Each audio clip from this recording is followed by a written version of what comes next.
Hey guys, Thomas Ray here from Audio Unity Group, and today I want to talk to you about how to start and how to run audio mastering business. Now, we're not going to talk about how to do mastering, what's involved in mastering process. I'll assume at this stage, when you think about running a mastering business, you know what you do, and you're pretty good at it.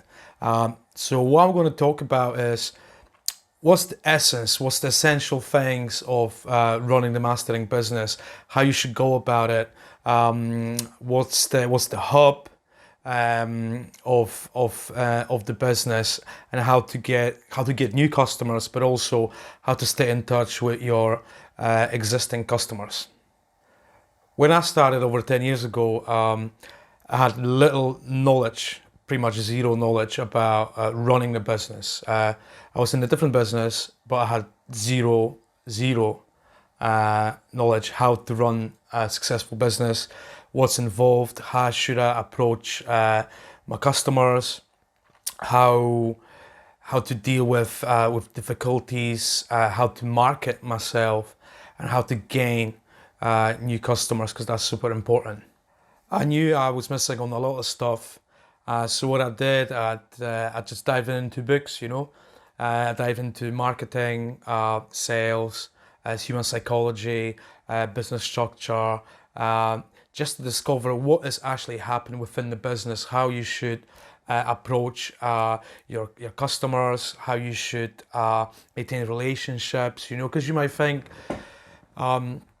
they know what they want, and you might think you know what they want, but that's a completely different story, because there are so many different people, there are so many different needs, and if you provide a service, or well, in the case of mastering, you're providing a service, you have to be really flexible. You have to know how to get to the win-win situation, when you're happy as a service provider, because that's important, and them being super happy about working with you, and wanting to come back and do more work with you, because this is how this business works.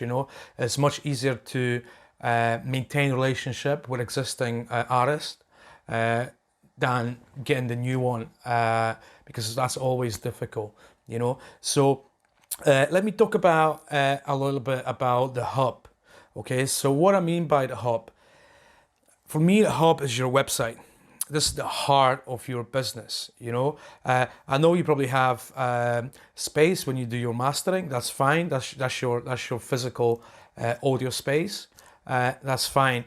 But in this day and age, we have to have a hub, a website. Independent website. That's important. That's important. But I'm not a big fan of this website providers, Wix. I don't think there is that much flexibility in what they offer. So I've got my websites on WordPress, not WordPress.com, WordPress.org. So this is how I build the websites, and that's the hub. This is the hub of the business. This is when you send people to listen to your samples, to listen to the stuff that you did with other bands, to read a little story about you, what you've been through, because that's always interesting. People want to know who they work with, and that's the hub. So I'm going to talk about a little bit about the hub, and then different ways of getting customers, getting artists to work with you, maintain relationships. I'll talk a little bit about the tools that I use on our website to just stay in touch with people. Listen, some people like to call you, some people like to message you, some people like to chat on the chat box. There's so many different ways to communicate with potential customer, because it's always the first contact is always potential customer. Until you start working with them, there's a first traction. There are potential customers. So I've got the notes here. It's going to be much easier for me to do all that. So let's talk about the website. Okay, There's three essential things that you should have on your website. Okay, that's your about page, about section, your info, your story, basically, right? Because everyone who don't know you want to get to know you. You know what you've been through, what you've been doing. You know, it doesn't have to be a long story. You know, you don't have to write a novel. Uh, it's just a short bio, but don't do it. Don't put it like, yeah, from this year to this year. You know, I did this and that. You know, just be more, put a bit more persona into it. You know, remember, you're the person that represents the business, right? But still the person. You're still a human being, and everyone wants to interact with human being, not with corporation. You know, not that I'm assuming you weren't going to build a corporation. Well, maybe, but put a little about section just to people, just to can know you. You know, another important thing is the pricing. Okay, so I don't know if you notice many websites, many mastering pages, they don't put the pricing down. Okay, and you might argue, oh yeah, well, we prefer to get the message asking about the price, the quote, and so on. Now, with such massive choice that you have online with the different mastering studios, different services, different websites, no one's going to waste the time to send a message and then waiting for reply, right? Asking how much is 5-track EP. You know, how much is it to master 5-track EP? You know, this info should be on your website. You know, if you're not sure about the pricing, look up your competition, look up different people, look up us, what we offer. Obviously, you know, we're in the business for over 10 years now. So we've got our reputation, we've got our client base, and our price. We're not cheap. But we're not super expensive either, you know. So look up the prices of your competition, and based on that, based on your experience as well, just put the pricing on the website. You know, save the hassle, and it's important to have that on the website. You know, another thing, the third thing, the main thing when it comes to mastering is before after examples. Okay, so whoever's going to come to your website, they know coming to read your bio. Oh, you know, although it's important, as I said before, they're coming in to see what you're capable of. You know, so make sure you put a few examples of different genres of before and after mastering. You know, people love that. People like to hear that. You know, same with I don't know, with some renovation company, you know, they put before and after. And always when you say, oh, before, it doesn't look that good, but if they see after, that looks amazing. The same with your masters, you know, you have to put before and then you put after. Now, that's an important thing there, and I've noticed on the many mastering sites. So as you know, we're all about high fidelity, you know, high fidelity, no compressed files. And I see on so many pages they put in MP3 as in playback file. You know, how mastering studio or mastering service or mastering engineer can put MP3 as an example of their work. You know, that's unacceptable. You know, it has to be WAV, has to be uncompressed file, and this is where you come across the issue with Wix or Webs, website providers. You know, they won't allow you to put WAV file on the server. They will just give you the option of MP3. I don't know, maybe that changed now. I've not used Webs for 8 years. You know, back then, you know, you can do it. I don't think you can do it now. I don't think so. Comment below if that changed. I would like to find out. But WordPress can definitely do that. You know, just put a 30 seconds snippet of before and 30 seconds snippet of after, you know.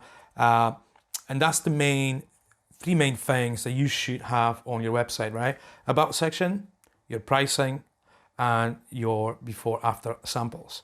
But now you might ask, what about all the rest of the stuff? Yeah, okay, sure, but that's not essential.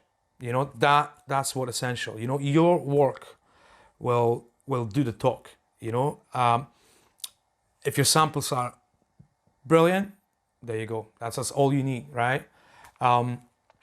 There's a few different things that you should have on the website that are not as essential, but then again, you should have them as a tools, right? So before I'll go back to this bit, okay? Now let's focus on the hub, meaning the website, and how you can actually get customers. You know, see when you're starting out. Okay, so this video might be actually for people who are starting out or people who are in the audio mastering business for a bit.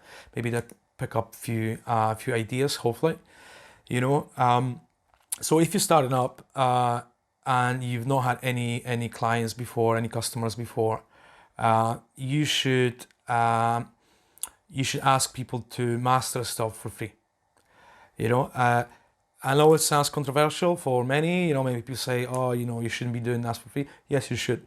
You know, because this is how you build your portfolio.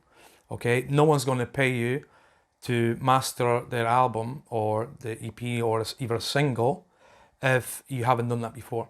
You know, and there's a difference between doing it for someone that you don't know, right, and for your mate. Okay, because you will always approach it differently. You always approach it, oh, that's your mate, that's my mate. You know, I can always fix it. I can always do revision number 25. Right? You don't want to do that. You don't want to put yourself in that position. So what you do is, since you're in the music business, right? You should at least have a few friends in the bands. You know, and then. Yeah, some of them might be your mates, that's fine. But as a band, they're surely not all of them are your mates. So reach out to them and ask them, hey guys, you know, I started the mastering business.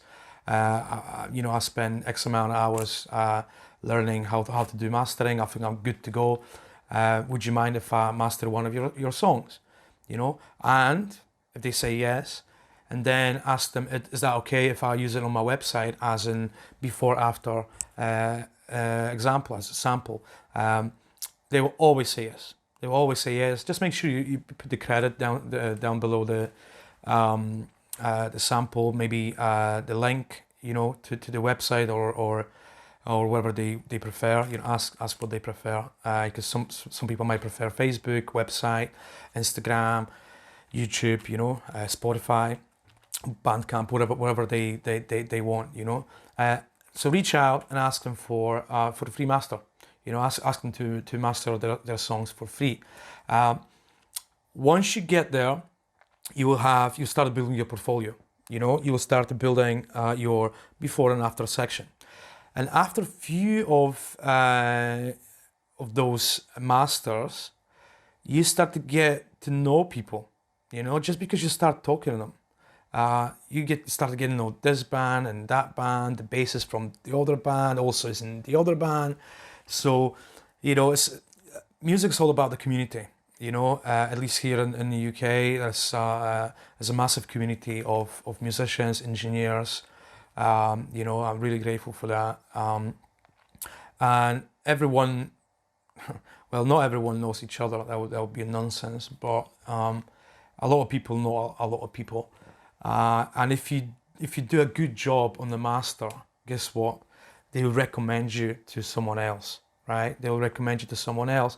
And if you get recommended, obviously don't do it for free, right? Just set some sort of rate for the mate's rate, and just do it that way, you know. And this is how you start up, you know. This is how you reaching out for free masters and then seek for opportunities to do paid work via that, you know. Once you pass that stage of free mastering,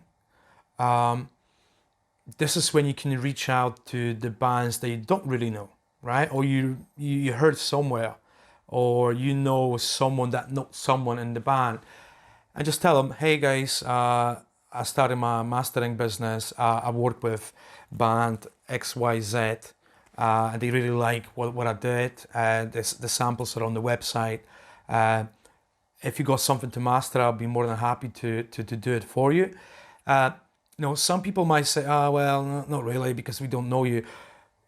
What you should say then is, well, I'll do the master. If you don't like it, that's fine. You don't have to pay me, and that's fine. Because sometimes when you new in mastering, when your taste is not really crafted that well, some of your styles might not fit certain bands, and that's okay. You'll get there eventually. So don't get mad at anyone for not using your masters. This is what's happening. See, like professional musicians, I mean, like super popular musicians, what they do, they sending one mix to a few different mastering houses. They picking the best master. They do same thing with mixes. They send it to a few mixing engineers, and they picking the best mix. And the same with the mastering. They're picking the best master. So don't worry about that. Listen, you always have to try. You always have to reach out and try. But so long you build your portfolio, your hub, with the before and after, you're good to go. You're good to start reaching out to people. Okay. So another step. So let me show you the slide. So you see, as you can see on top, we've got friends and bands. Okay, that's what I just mentioned there about reaching out to people and having the free masters and then eventually paid masters via recommendations, or just reaching out to bands that you might heard of, that are your local bands. Or if any of your friends in the band. Now another section there is social media. Okay, so social media, you have to start building your presence. Okay, this is where we live at the moment, where you have to have presence, online presence. The hub, yeah, perfect. That's your core, right? The website is your core, the hub. But you have to have Facebook page. You have to have Instagram, YouTube depends on the content. If you can put out content, SoundCloud, yeah, probably you can have SoundCloud. I would say the two strongest one are Facebook and Instagram. Don't know if you noticed, there's lots of bands, lots of bands still on Facebook.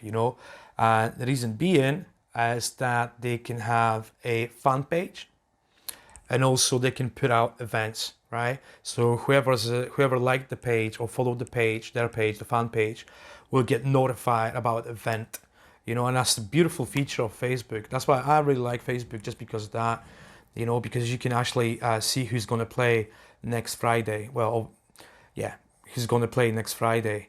I'm recording this during the COVID pandemic, so I'm pretty sure no one's going to play next Friday, unfortunately. But in the future, that's why you should have Facebook, and then look up on Facebook. Also be active on Facebook. Be active in the groups. Groups are really powerful as well.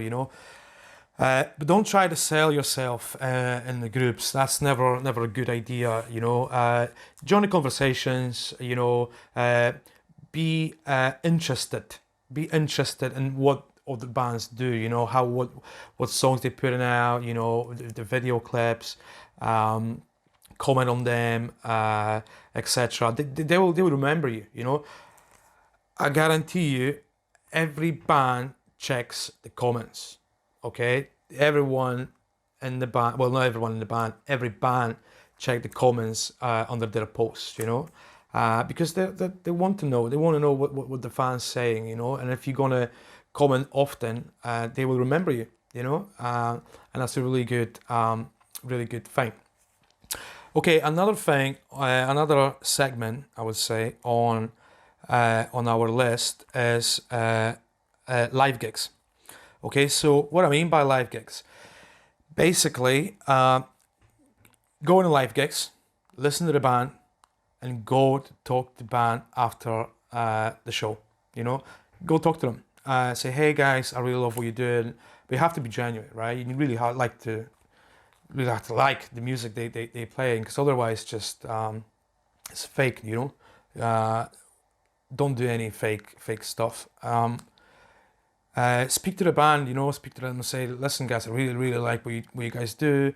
And then you can mention that you actually do mastering, and you think you might really improve their music, you know, once it's ready for mastering. Uh, give him little business cards or leaflets. I will come back to print advertising. That's advertising.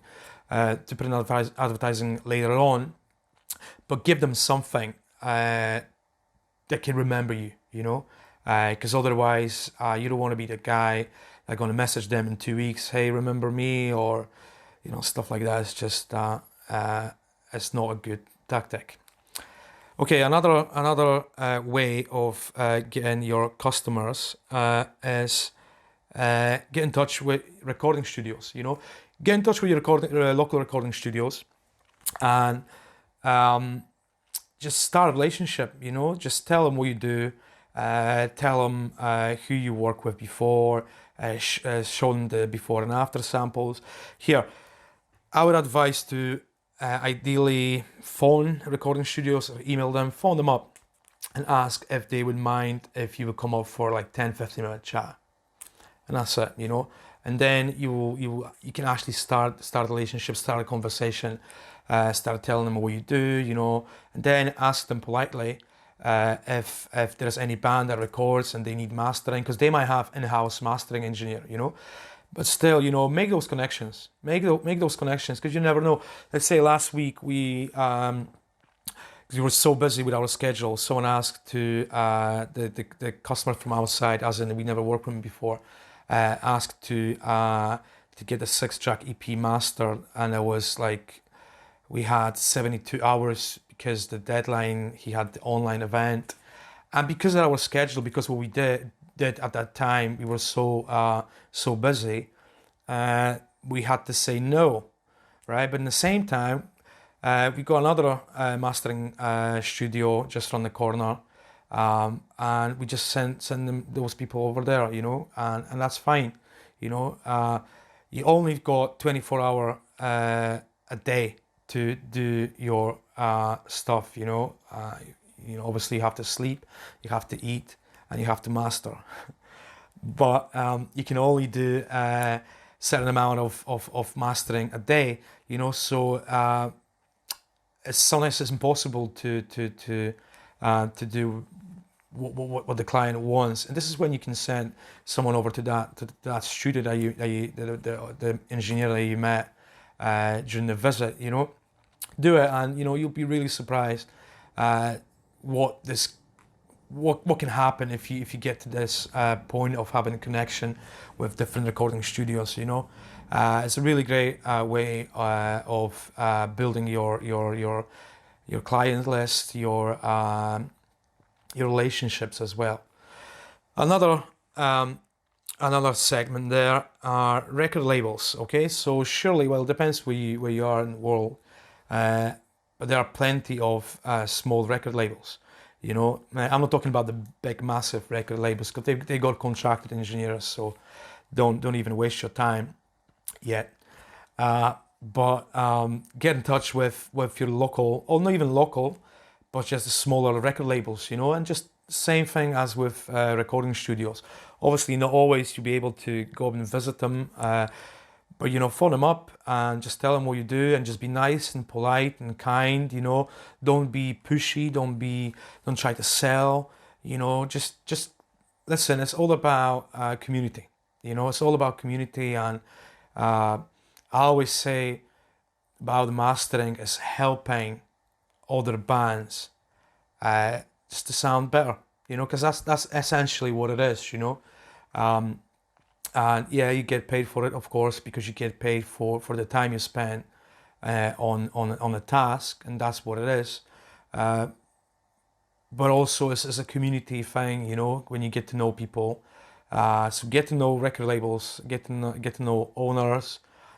Depends who runs things in the record labels. Depends what the record label, you know. Get to know them. They're a beautiful way to get to know the owners, engineers, and also get new customers. Another one of the panel here are audiobook publishers. That's an interesting one, isn't it? So there's so many audiobooks produced at the moment, so many, right? And you'll be surprised how many of them need mastering, you know? But you think, oh yeah, but that's vocal mixing. Yeah, sure is, right? But some of the audiobooks, they've got music at the background, you know, they need to get to the certain level, and you know, you can do it. It's not a problem. Just make sure you don't get, unless that's what you want to do, don't get into editing. Okay, don't get into editing of like um, breaths, or you know, pauses between the words, etc. You know, just make sure you work on the edited material, you know, and you're just going to prepare it for broadcasting, because that's what mastering um, is.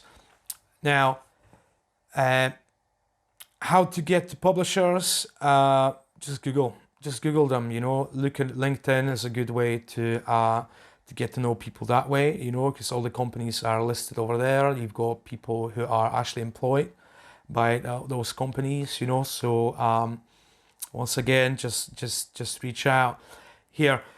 If you decide to do that, you have to have a before and after example of the audiobook on your website.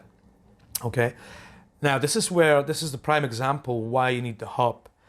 Because if you get in touch with a publisher, they will not ask you for your Facebook page or your Instagram or your whatever. They'll ask you for your website.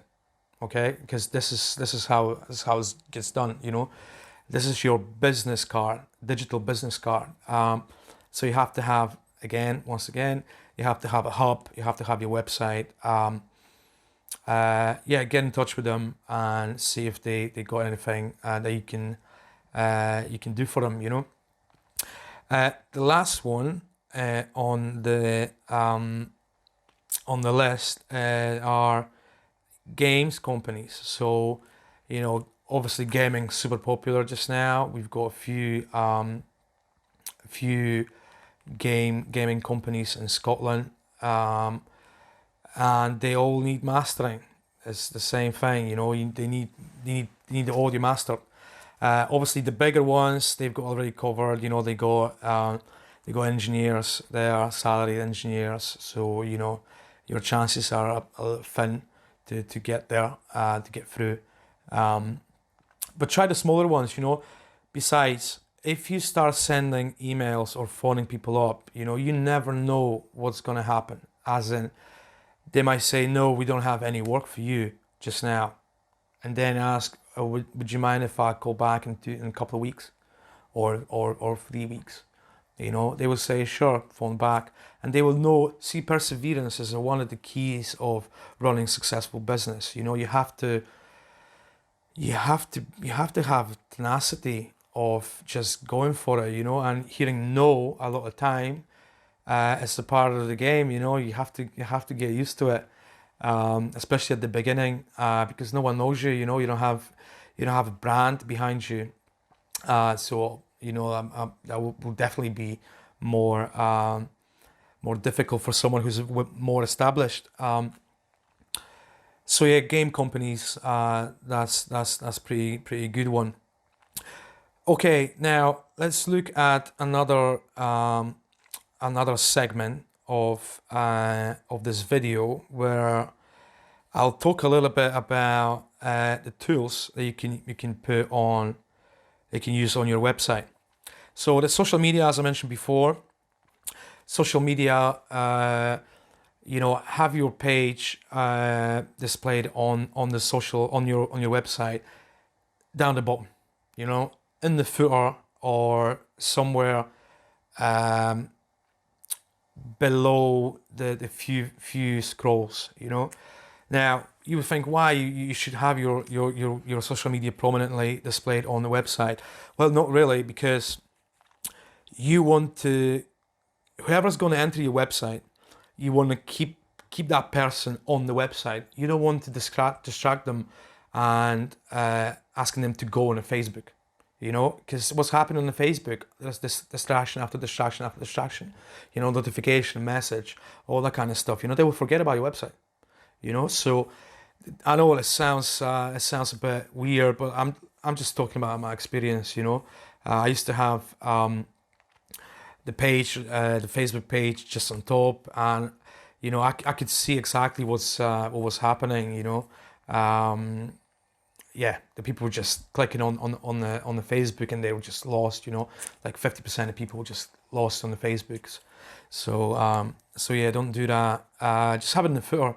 You know, if you don't want to display your page because it's small, because that might be another factor. You know, if you've got like 50, 60 people following you, 50, 60 likes on your page, you know, it's not the greatest thing to display that publicly, because, you know, it doesn't really say good thing about you. But have an icon or Facebook icon, so people just can click and actually check what's happening on your social media. Now you have to be active on the social media. You know, you can't just post every week or twice a week. You know, that's not good enough. You know, that's just not good enough. If you think what you should post, listen, post some interesting things. You know, it's interesting articles from other websites. Write your own articles. Do some review of plugins. Do some review of music. You know, memes are great. You know.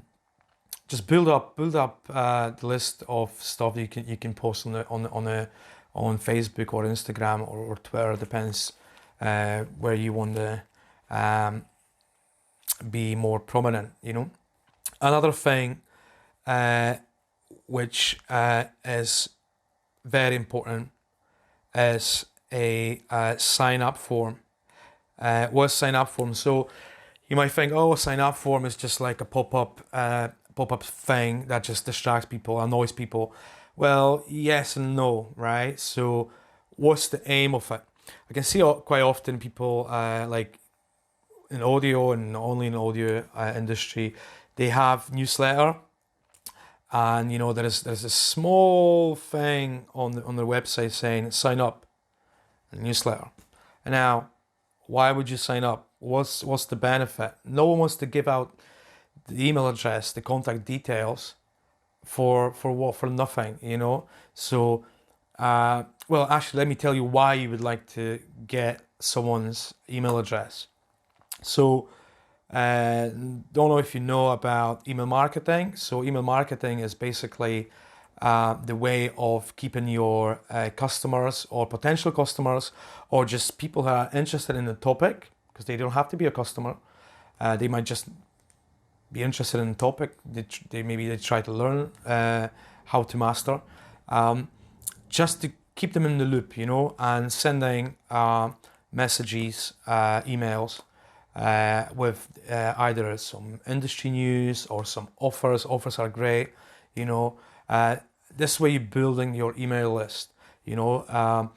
You're building your email list so that, and let's say if you decide to do some promo, let's say 241 on the mastering, you can just send an email to those people who agree to be on your email list and say, hey guys, just for you, I'll do 241 on the mastering. You know, I'd be really surprised how many people will come back to you and say, hey, yeah, sure, you know, let's do it. So you need the sign up form, either on the side, on the sidebar. You can do pop up. You know, once I finish this section, I will show you exactly all the tools and how do they work on our website. You know, just so you can have a little bit more clarity of how those things work. You know, so sign up form, meaning email marketing. Another interesting feature, interesting tool is a chat box. So chat box, usually in the right hand side or any other corner. Actually, you can set up any corner. This is when someone's visiting your website, your hub, and he wants to speak to you or to speak to someone about either the price or they've got a question about a certain thing, whatever. It's a really nice and fast way of getting this communication going between you and the visitor. There's many different providers. Facebook has their own plugin to use it. Now, not many people want to message you via Facebook because they are not really logged into Facebook or whatnot. But there are alternative plugins, and I'll show you the ones that we use. Now, the final feature is push notifications. So I don't know if you notice, sometimes when you go on a website and they ask you, like a small thing comes up on the top and says, would you like to get notified about updates, offers, and whatnot. So that's a push notification, and you can get that set up on your website as well. So basically, when someone comes to the website, get that info, and if he clicks yes, then what's happening? Their IP gets stored into the software on your computer, and you can send them a message when, let's say, when you got the promo thing, like say 241, saying, "Hey guys," or "Hello, I'm doing 241. If you're interested, please follow the link." Or you can send updates about new blog posts that you just published, or there's some news. It's basically keeping in touch with customers. Listen, they can unsubscribe anytime they want. So it's up to them. If you're gonna do it too often, yeah, they're gonna get annoyed and they're just gonna unsubscribe. So you need to be sensible when it comes to all that chat. Okay, let me show you how this looks on our website, so you can see how's this performing. Okay, guys, so let me show you first maybe the push notification tool. So see, when you enter the page for the first time, so that gets reset every 7 days. But when you enter the page, the info comes up at the top here, and just ask if you want to join the Audio Tribe and get some free stuff as well as an incentive. And if you go, if someone's click on sure, then as I mentioned before, they're in your database, basically. So super handy tool. I'm just going to click no thanks just now. Okay. Now the second tool is a chatbot. It's just there. So if you click, and there you can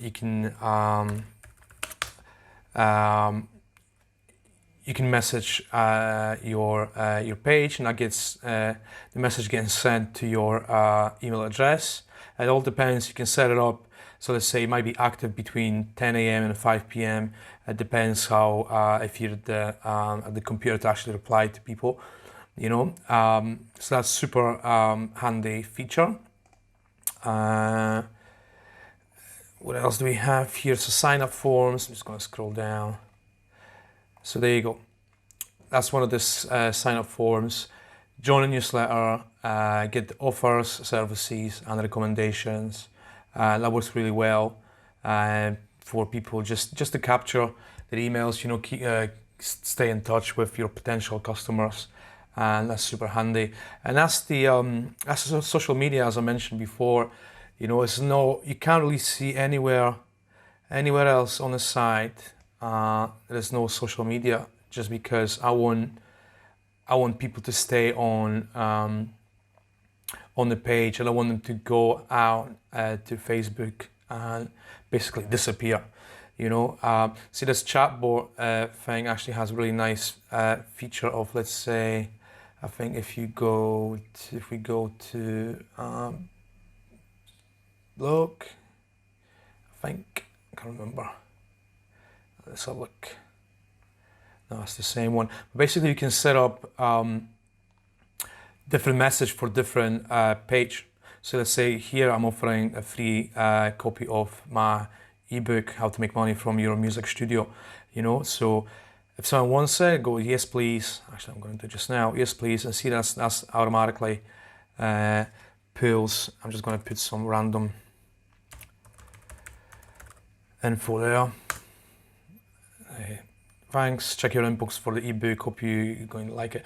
And that way you have the email address in your database, and you can just keep them informed about your promotions, or if you have any interesting events that's happening in your studio, or whatnot. You can do that via email. Okay, guys. So I hope that was helpful. I hope that was eye-opening for many of you. I just want to mention a few things at the end about the relationship between you and the artists. Now you have to be patient. You have to be patient with people, and you have to assume they don't know. Because you might assume, oh yeah, they should know that, or whatever it is.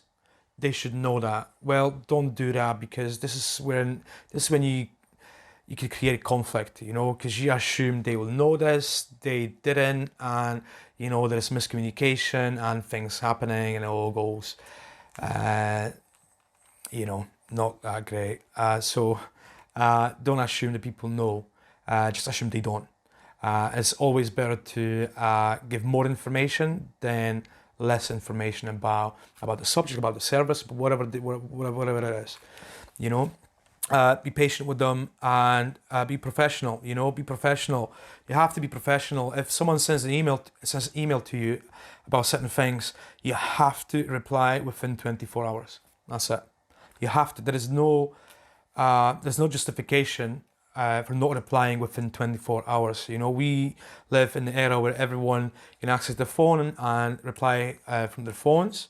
Whatever it is, if it's like a simple reply saying, yep, that's no problem, let me get back to you tomorrow, that's fine, because the person who sent the email or the message on the chat or on the Facebook page, wherever, they know, oh, cool, that's fine. They know they're not ignoring me, because that's what they assume. Oh, it's been over 24 hours. They just don't want to hear from me. That's opposite true. You should be the one just fighting for them. Because listen, if not you, there's 100, 1,000 different mastering engineers who can reply within the 24 hours. So reply quickly, and read books. Read books on the business, on how to do things in the business world. Because that helped me a lot. Just Google business books. Go on Amazon, top 10 business books, buy 5, and I'll tell you what, in 5 weeks, because you should read book a week, you'll be much better in the whole understanding of the business. Remember, whenever we exchange money for time or for the product, this is when things happening. This is when the business getting created, and you have to understand those the principles. So I hope that was helpful, guys. All the links, if you want any of those tools that I mentioned, all the links are down below. And yeah, listen, I'll see you next time. Thanks.